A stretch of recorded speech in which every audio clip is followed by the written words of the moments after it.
Going to go back to that Blue Jays lineup.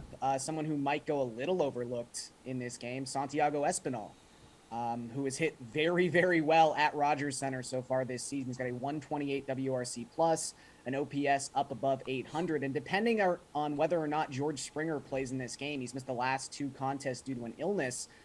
Espinal's either going to hit leadoff, and even if Springer's back, he might still be slotted into the number 2 spot in the Jays lineup.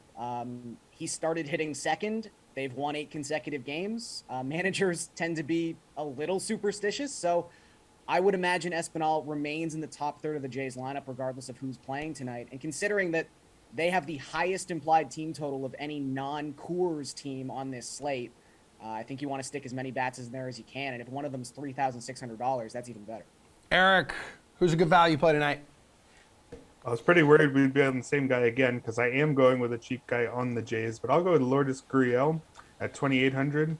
He is also having a down year, but there's reasons to believe he's picking things up lately. In his last 8 games, he has a 170 WRC plus, but what I really like is 7 walks against just 4 strikeouts. Shows me he's at least seeing the ball far better.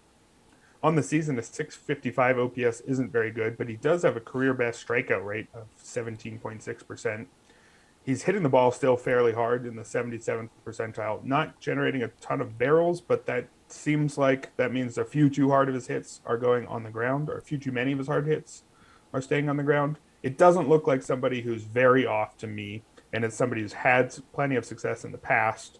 So to see him sub 3,000 against Chichi Gonzalez, who we've hit on a couple times, I think career 5.64 ERA, yes, a lot of that was at Coors, but that doesn't look good anywhere. It doesn't strike out anybody.